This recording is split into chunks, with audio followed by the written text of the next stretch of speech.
안녕하세요. 오늘도 사연 살롱을 찾아주셔서 감사합니다. 저는 딸 둘을 둔 50대 후반의 여성이에요. 얼마 전 제 큰딸이 결혼을 해서 사위를 봤답니다. 제가 큰애를 빨리 낳아서 큰 사위를 좀 일찍 본 편이긴 해요. 제가 첫 결혼을 못 모르고 해서 너무 고생을 했던 세월이 있었기 때문에 처음에 사위감과 사돈댁을 얼마나 경계했는지 지금 생각하면 좀 미안할 정도예요. 저는 평범한 집안에서 첫째로 태어났어요. 제 밑으로는 남동생이 있고요. 부모님은 성실히 자기 맡은 일 하며 사는 분들이었고 저희도 부모님을 보며 그렇게 자랐죠. 남을 의심할 줄도 모르고 속일 줄도 모르는 그런 분위기였답니다. 저는 장녀였기 때문에 은연중에 뭐든 잘해야 된다는 마음이 있었어요. 그래서 공부도 열심히 하고 예체능도 열심히 하고 친구들도 많이 사귀며 하루하루 충실히 보내려고 애를 썼죠. 어렸지만 누나다워야 한다는 그런 마음가짐이 있었던 것 같아요. 덕분에 남들에게 내놓아도 부끄럽지 않은 이름의 대학도 들어갔어요. 대학 생활도 무난하게 잘한 편이었어요. 사고를 일으키지도 않았고 학점을 잘못 받는 일도 없었고요. 제 인생은 회사에 들어갈 때까지 정말 무난하게 흘러갔어요. 가끔은 좀 따분하다는 생각도 들었지만 다들 이렇게 살겠거니 했어요. 친구들 중에는 대학을 졸업하고 회사를 다니는 대신 집에서 신부 수업을 하는 애들도 몇 있었어요. 제 생일이 빨라서 학교를 1년 일찍 들어갔기 때문에 친구들보다 1살 어렸어요. 동창 친구들은 만나면 항상 결혼 얘기, 남자 얘기를 하느라 정신이 없는데 저는 할 말이 없어서 듣기만 했었죠. 유진이 넌 아직도 남자친구 없어? 회사에 괜찮은 사람 없나? 난 들어간 지 얼마 되지도 않았잖아. 누가 누군지 아직 잘 몰라. 너 우리보다 1살 어리다고 넋 놓고 있으면 시간 훅 간다. 주변에 좋은 사람 누가 있나 얼른 찾아봐. 야, 그러지 말고 내가 소개시켜줄게. 그렇게 일부러 만나는 건 나 별론데. 얘가 아주 배부른 소리 하네. 만남이 별거야? 인연이 어디에 있을 줄 안다고. 그러지 말고 한번 만나봐. 내 남자친구 골프 모임에서 몇 번 봤는데 가정의학과 의사에 매너도 좋고 호감형이야. 남자라고는 대학교 1학년 때 몇 달 잠깐 사귀어 본 게 다인 저는 친구가 떠미는 만남에 마지못해 나가서 굉장히 긴장했어요. 심유진 씨 듣던 것보다 더 조용하고 차분하시네요. 제가 이런 자리가 처음이라 낯설어서 그런 것 같아요. 아, 저는 칭찬으로 드린 말씀이에요. 그냥 같이 앉아만 있는데도 마음이 편해지는데요. 저랑 있는 게 불편하신 건 아니죠? 그런 건 아니에요. 혹시 그렇게 느껴지셨으면 죄송해요. 유진 씨는 제가 만났던 여자들하고 많이 달라요. 순수한 것 같아서 참 좋네요. 라며 제게 굉장히 호감을 표시했어요. 저도 그 사람이 마음을 편하게 해주는 말들이며 박학다식한 게 마음에 들었고요. 저희 이렇게 한번 만나고 끝내기는 좀 섭섭한데 다음에 한 번 더 볼까요? 주말에 시간 어때요? 네, 괜찮아요. 그때는 어디서 볼까요? 제가 아는 분위기 좋은 레스토랑이 있는데 거기 예약하고서 다시 연락할게요. 그렇게 저희는 한 번 또 만나고 그 다음에 또 만나기로 하고 그러면서 계속 만남을 이어가며 서로에게 정이 들었어요.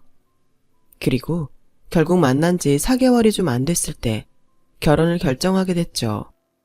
그래도 사계절은 만나보고 결혼할지 말지 정하라고 하잖아. 너무 급하게 서두르는 거 아니야? 나도 너무 빨리 결정한다는 마음이 있어서 좀 불안하긴 한데 그 사람이 어차피 계속 만날 거면 그냥 결혼하는 게 더 낫지 않겠냐고 하더라고. 나도 그 말이 맞는 것 같아서 뭐 이왕 결혼할 거 빨리 하지 뭐. 소개시켜준 친구가 걱정하는 걸 염려 말라며 안심시켰어요. 저희 부모님은 남자가 인사하러 오자 정말 마음을 다해서 맞아주셨어요. 인물도 좋고 똑똑하고 부모님이 아주 자랑스러워 하시겠어. 아버지는 제가 중학생 때 돌아가셨어요. 지금은 어머니하고 둘이 있습니다. 어머님이 참 대단하시네. 잘생긴 아들 의사까지 만드시고. 자네도 아주 잘 자랐고 참 기특하다고 하시겠어. 별 말씀을요. 좋게 봐주셔서 감사합니다. 라며 엄마와 남자는 자연스럽게 얘기를 참 잘하더라고요. 아빠는 두 사람 얘기가 끝나자 남자에게 술을 따라주시며 내 딸이어서가 아니라 유진이 정말 괜찮은 애야. 지금까지 우리 기대 한 번도 저버린 적 없었고 어긋나가 본 적도 없네. 자네 못지않게 열심히 살고 잘 큰 아이니 많이 아껴주게. 명심하겠습니다. 제가 잘할게요.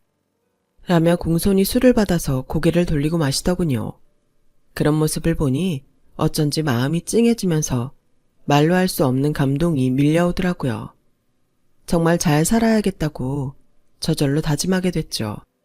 그렇게 저희 집 인사가 끝나고 남자는 자기 집에 가기 전에 조심스럽게 너도 알다시피 엄마가 혼자 되셔서 나를 키우셨잖아. 그래서 고집스러운 데도 있고 좀 까탈스럽기도 한데 알고 보면 좋은 분이니까 처음에 어렵게 돼도 이해해줘. 알았어. 엄마들이 다 자식 키우면서 힘든 게 많았을 텐데 오빠 어머니는 어려운 점들이 훨씬 더 많았지 않겠어? 너무 걱정하지 마. 라고는 했지만 속으론 좀 긴장이 됐어요. 그리고 실제로 만나본 남자 어머니는 제 예상과 너무 달랐어요. 모든 음식을 손수 장만하신 우리 엄마와는 달리 제가 집에 들어설 때부터 여기저기서 배달이 와서 음식을 거실에 펴놓은 상 위에 두고 가느라 정신이 없더라고요. 저는 현관 끄트머리에 서서 들어가지도 못하고 계속 서 있었어요. 엄마는 미리 좀 시켜놓지 그랬어. 이렇게 겹치니까 유진이도 당황하잖아. 내가 전화를 일찍 시켰는데도 다들 약속이 난 것처럼 이 시간이었는 걸 어떡하니? 근데 너 심유진이라고 했지? 유진아, 너 당황했니? 아, 그게 괜찮아요. 그럴 수도 있죠. 갑작스러운 질문이 음식 배달보다 더 당황스러워서 어정쩡하게 대답하자 남자 어머니는 마음에 안 든다는 듯 인상을 찌푸렸지만 말로는 그것 봐라. 쟤도 괜찮다는데 네가 왜 나서서 그래? 근데 유진이는 말을 좀 예쁘게 하는 방법을 좀 배워야겠다. 그럴 수도 있죠가 뭐니? 뭐 봐주는 사람처럼 말하는 게 영 별로다. 하더니 저를 머리끝부터 발끝까지 훑어보시고는 넌 젊은 애가 영 꾸밀 줄도 모르는구나. 회사에서 너한테 촌스럽다고들 안 하니? 하긴 다들 눈치가 있을 텐데 앞에서 대놓고 하지는 않겠지? 엄마, 처음 봤는데 계속 이럴 거야? 그런 말도 좀 친해지고 나서 해야 유진이가 오해를 안 하지. 엄마 마음에 안 든다고 생각할 거 아니야. 이런 건 솔직하게 얘기해줘야 좋은 거야. 앞으로 한 식구 될 거면 지금 예의만 차린다고 나중에 서로에 대해 모르겠어? 그리고 까놓고 얘기해서 얘가 내 마음에 썩 차는 건 아니지. 그래도 내 아들이 의사인데 좀 더 나은 신부가 원하는 건 당연하잖아. 지난달에 선본 구청장 딸이 더 괜찮다고 내가 몇 번이나 말을 해. 엄마, 그런 얘기는 좀 안 하면 안 돼요. 이미 지난 거잖아요. 라며 남자는 당황해서 자기 어머니 말을 얼른 무마하려고 했지만 벌써 제가 다 들은 후였어요. 유진이 너도 알아둬야 되는 게 내 주변 친구들을 봐도 우리 상욱이 같은 애 없거든. 어디에 내놔도 빠지지를 않고 어찌나 끊임없이 선자리가 들어오는지 몰라. 내 친구들 중에서 내가 용돈도 제일 많이 받아. 그러니까 너 결혼하고 나서 내 용돈 줄일 생각하면 안 된다. 저는 식당에서 시킨 음식들이 비위에 안 맞아 제대로 먹지도 못한 데다가 남자 어머니가 끊임없이 쏟아내는 당황스러운 말들 때문에 정신이 없어서 그 집에서 나올 때에는 다리가 절로 휘청거리더라고요. 유진아, 아까 엄마가 한 말들 너무 신경 쓰지 마. 원래 엄마들이 아들 장가 보낼 때 좀 섭섭해한다잖아. 우리 엄마도 그래서 괜한 소리 한 거니까 그러려니 해. 그래도 지난달에도 손을 봤다는 건 좀 충격이네. 나하고 결혼 약속했었잖아. 소개해주신 분이 안 만나면 자기가 곤란하다고 하도 성화여서 어쩔 수 없이 나갔던 거야. 그런 건 좀 이해해줘야지. 네가 이렇게 뾰족하게 굴면 어떡해. 이게 뾰족하다니 나도 더 이상은 할 말이 없네. 오늘 긴장한 데다가 음식도 제대로 못 먹고 정신이 하나도 없었는데 나한테 숨기고 선을 봤으면 미안하다고 해야지. 그래, 됐다. 내가 무슨 말을 더 하겠어? 그만 가볼게. 라며 속상해서 돌아왔어요. 그날 밤 남자는 저한테 전화를 해서 자기가 미안했다고 하더라고요. 저도 남자 어머니를 너무 나쁘게만 받아들였나 해서 알겠다며 나도 미안하다고 했죠. 그리고 저희 결혼 준비가 진행이 됐죠. 남자 어머니는 저희 엄마가 준비하는 혼수마다 자기 아들이 의사라는 걸 내세워서 이것저것 다 트집 잡고 최고급품이 아니면 전부 다 거절했어요. 부모님은 아들이 의사인데 자부심이 얼마나 대단하면 이러겠냐며 이해할 수 있다고 하셨고 최대한 남자 어머니가 원하는 대로 맞춰주셨어요. 제가 회사에 다닌 지 얼마 되지 않아서 결혼할 자금도 적은데 제 돈보다 부모님 돈이 훨씬 많이 들어가게 생겨서 저도 너무 미안했어요. 엄마, 내가 결혼해서 살면서 다 갚을게. 정말 미안해. 그런 소리 마라. 잘 사는 집 부모들은 이보다 더한 것도 해주는데 엄마 아빠가 이 정도 능력밖에 안 돼서 더 미안하지. 너는 그저 결혼해서 잘 살기만 하면 돼.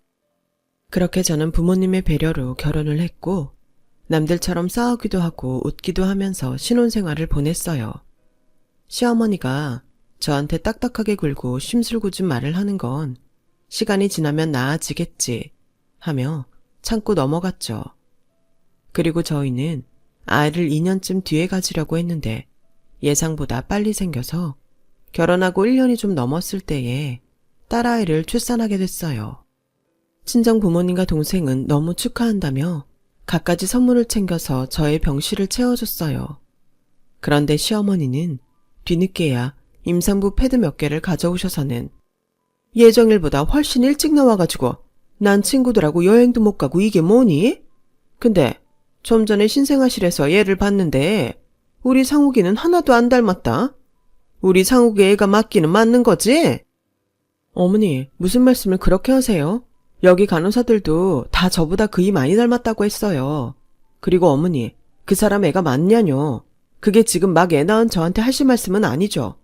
제가 그이 말고 누구 만나본 적도 없는데 어떻게 그런 말씀을 하실 수 있어요? 예, 노파심에서 그런 말 할 수도 있는 거지? 뭘 그렇게 발끈해? 발끈이 아니라 그렇잖아요. 애 낳고 누워있는데 그런 말 들으면 누가 좋겠어요. 지금 우리 부모님 안 계시니 망정이지. 엄마라도 계셨으면 어쩌려고 그러세요. 아우, 그래 너 잘났다. 너 아주 애 낳더니 기세가 등등하구나. 떡두꺼비 같은 아들도 아니고 꼴랑 딸 낳아놓고 유세가 대단하네. 그래, 어디 알아서 몸조리 잘해봐라. 라더니 임산부 패드를 제 앞에 확 팽개치고 가버렸어요. 그런데 남편은 시어머니 때문에 기분이 확 잡쳐서 저기압인 저한테 당신 우리 엄마한테 뭐라고 했다며?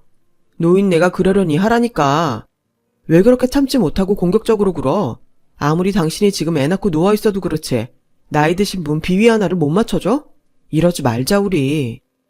뭘 그러지 마라. 그럼 당신 애가 맞냐는 소리를 그냥 듣고 넘겨야 돼?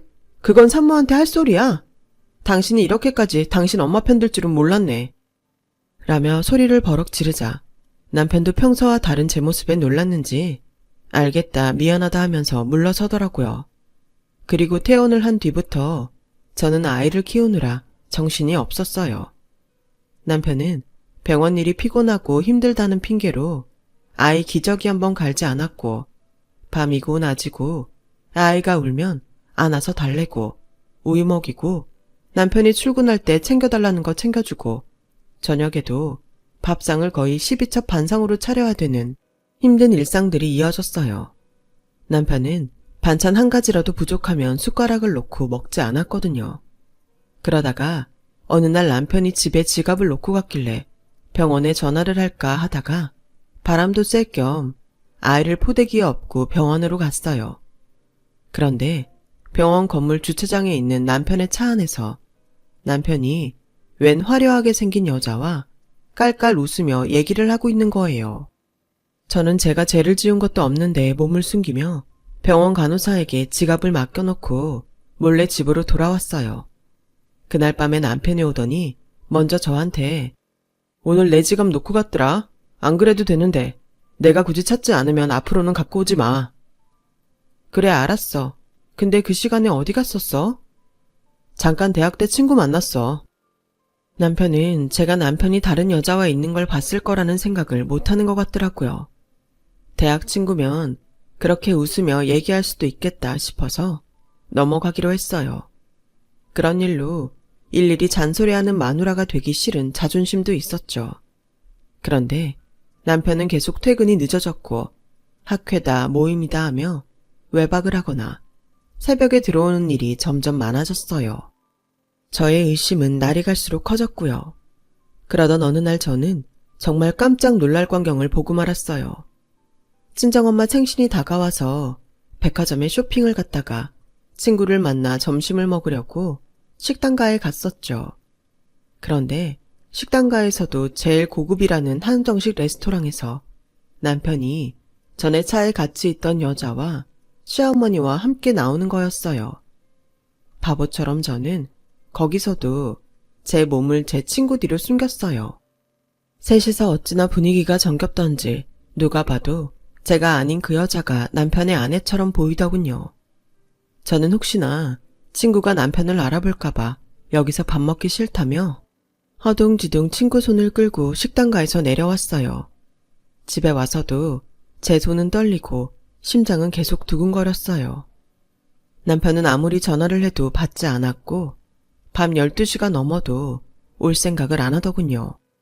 그렇다고 시어머니한테는 연락하고 싶지 않았기 때문에 저는 그저 참으며 남편을 기다릴 수밖에 없었어요. 다음 날 저는 아이를 친정 엄마한테 맡긴 후 병원에 갔더니 간호사가 눈치를 보며 사모님 정말 죄송한데요. 선생님이 사모님 들이지 말라고 하셔서요. 너무 죄송한데 오늘은 그만 돌아가 주시면 안 될까요? 간호사가 사정하듯이 말해서 저는 어쩔 수 없이 병원을 나왔어요. 그날 저녁 갑자기 시어머니가 집으로 찾아왔어요. 너 어제 백화점에서 우리 본 거 맞지? 나도 너 보고 긴가민가 했는데 네가 병원에 찾아갔다는 말 듣고 네가 맞구나 했다. 이렇게 된 거 내가 솔직히 얘기할게. 상욱이 얼마 전부터 다른 여자 만나. 대기업 이사 딸이고 너하고는 비교도 안 되게 세련되고 고급스러워. 피아노 전공을 해서 우리 아들 어깨에 힘도 들어가게 해줄 수 있고 너는 그런 게 없잖아. 너도 알잖아. 우리랑 네가 급이 다른 거. 이 결혼은 둘이 잠깐 정신을 놓아서 사고 쳤다고 생각하고 정리해라. 사고라뇨? 정리라뇨?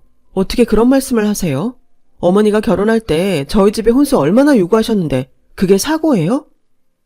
진짜 못 사는 티 낸다고? 이런 식으로 혼수 가지고 꼬투리 잡을 줄 알았어.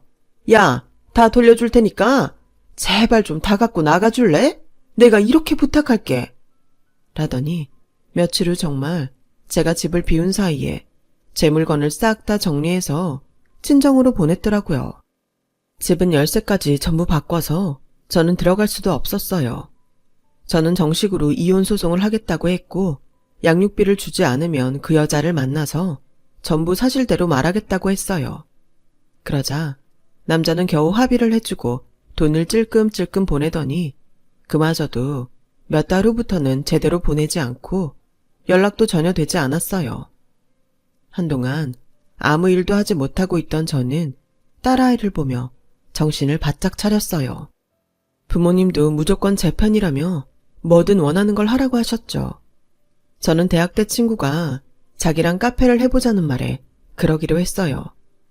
원래 샐러드나 빵을 좋아하고 관심이 많았던 저는 식사 대용으로 될 수 있는 음식들을 하고 싶다는 친구 말에 관심이 갔거든요.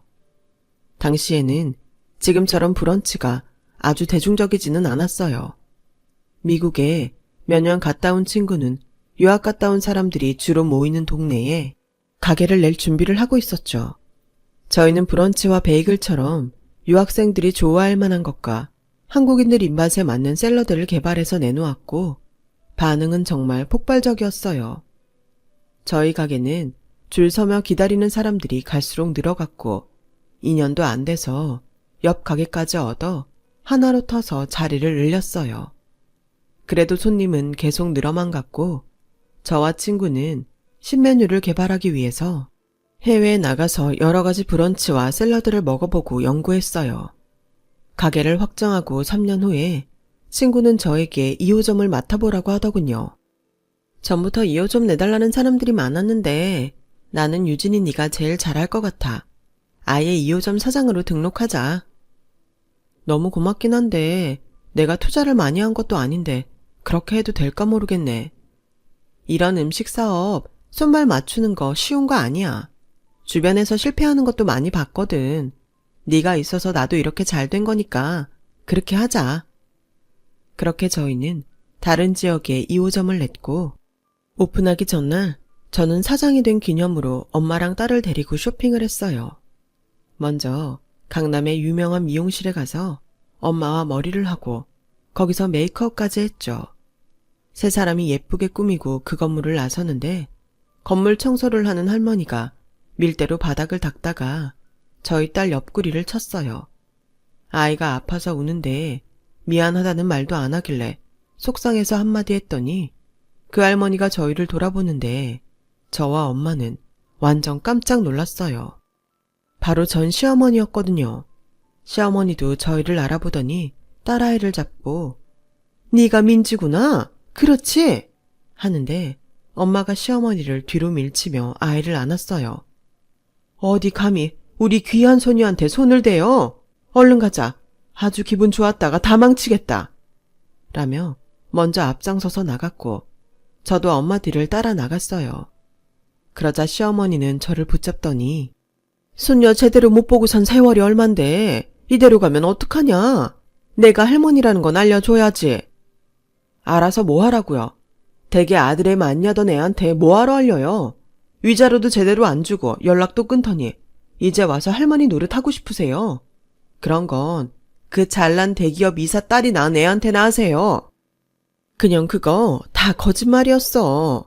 우리 아들 꼬드겨서 병원까지 다 팔아먹고 돈 들고 야반도주했다고.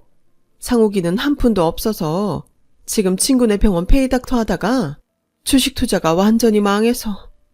너는 보니까 팔자가 핀 것 같구나. 남이야 팔자가 피던 말던 그쪽에 신경 쓸 일 없으니까 앞으로 혹시 마주치더라도 아는 척 하지 마세요. 라며 손을 뿌리치고 나가려고 하자 제 앞을 막으며 예, 그래도 네가 우리 상욱이 애도 낳고 산 시간이 있는데 이렇게 매정하게 굴면 어떡하니? 아이도 아빠가 있는 게 낫잖아. 그러지 말고 우리 상욱이랑 다시 잘해봐. 말 같지도 않은 소리 하지도 마세요. 잘해보긴 뭘 잘해봐요. 자꾸 이러면 여기 건물주한테 말해서 여기서도 일도 못하게 할 거예요. 아저씨, 이 할머니 저 붙잡고 이상한 소리 하는데 좀 데려가세요. 라고 하자 경비 아저씨가 나와서 시어머니를 데려갔고 시어머니는 예, 내가 잘못했다. 우리 생각이 짧았어. 정말 잘못했다. 라며 울부짖었지만 저는 끝내 돌아보지 않고 그곳을 나왔어요. 지금도 생각하면 내가 왜 더 모진 말을 못했나 싶고 여전히 억울함도 있지만 자기가 한 대로 다 돌려받는다는 말을 실감했죠. 세상에 누가 의사 아들 있다고 그렇게 큰 소리치던 시어머니가 남의 건물 청소를 하고 있을 줄 알았겠어요. 평생 잘 나갈 줄 알았던 남편도 마찬가지고요. 저와 엄마는 그걸 보고 정말 착하게 살자고 다시 다짐했죠. 저는 그 일이 너무 끔찍해서 결혼은 생각도 안 했는데 좋은 사람을 만나니 또 마음이 달라지더군요. 저처럼 딸과 둘이 살던 남자를 만나서 결혼하고 우리 민지 결혼시키고 이렇게 잘 살고 있는 저를 돌아보니 정말 지나간 모든 일들이 꿈만 같네요. 한평생 살면서 착하고 좋은 일 하며 살라는 교훈을 주려고 그런 일을 겪었나 보다 하고 있어요. 힘든 시간을 보내고 계신 분들이 있다면 이때는 다 지나가고 꼭 좋은 날이 온다고 말씀드리고 싶어요. 저처럼 벼랑 끝까지 갔다가 매일 봄날처럼 사는 사람도 있잖아요. 그런 분들에게 제 이야기가 희망이 됐으면 좋겠네요. 다들 좋은 하루 되시고 건강하시길 바랄게요. 감사합니다. 여러분, 사연 댓글에 응원과 현명한 조언 부탁드려요. 좋아요와 구독은 저에게 큰 힘이 됩니다. 오늘도 좋은 일 가득하세요.